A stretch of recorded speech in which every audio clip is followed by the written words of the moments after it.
Bismillahirrahmanirrahim. Assalamu alaikum class. I hope you all are fine. Students, this is your science book which is Science Fact File 1. Students, we have completed the chapter number 2 which is Life and Living Things. We have been starting the exercise of chapter number 2 and we have covered the question number 1, 2, 3 and today we will cover the question number 4, 5 and 6. Now let's start. The question number 4 is the diagram shows a cell. Students, here you can see a cell and here you can see the different parts of the cell which is cytoplasm, cell membrane and nucleus. The question number 1 is does the cell come from a plant or an animal? Give 2 reasons for your answer. The answer of this question is animal cell. The reason of the answer is all animal cells have cell membrane and animal cell nucleus is present in the center of cell or middle of the cell.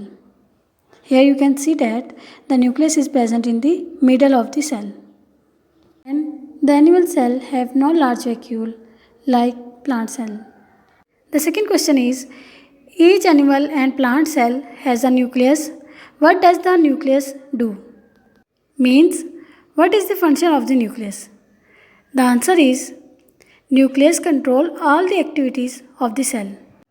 The next question is question number 5 and the first part is, the diagram shows a nerve cell from an animal. Students, here you can see a nerve cell and here you can see the different parts of the nerve cell. The A part question is what is the job of nerve cell? Students, we know that nerve cells carry the message from one part of the body to another part of the body and send these messages to the brain and brain interprets these messages and performs specific function.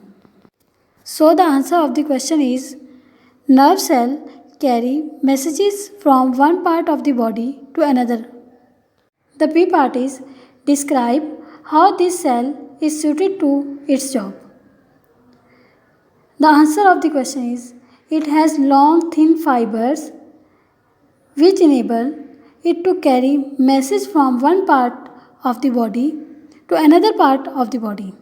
Students, we know that nerve cells are scattered throughout the body and they can carry the message from one part of the body to another part of the body easily. The second part is put these in order starting with the simplest. Students, here you can see the different organization level and we arrange these levels of organization orderly. So the answer is the first is cell. When the cell combine together, they form the tissue. And when the tissue combine together and perform a specific function, they form the organ. And when the different organ combine together and perform the specific function called organ system, and then organ system makes a organism. Question number 6 is the diagram shows the parts of the eye. Students, here you can see the diagram of the eye and name the parts of the eye labeled A to E.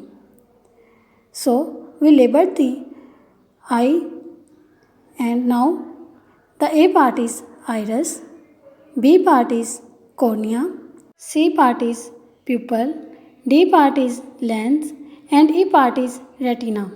The second question is what changes the shape of the part D to enable the eye to focus? The answer of the question is a ring muscle running around the edge that control the shape of lens according to the need. Number 3 is which part contains light sensitive nerve cell? The answer is retina is that part or layer of the eye in which light or photosensitive nerve cells are present. The last question is the optic nerve carries signals from the eye to the brain. What does the brain do with these signals? The answer of the question is brain interprets signal from the retina and produce the picture that you see. Students, today we have covered the question number 4, 5 and 6 of the exercise of chapter number 2.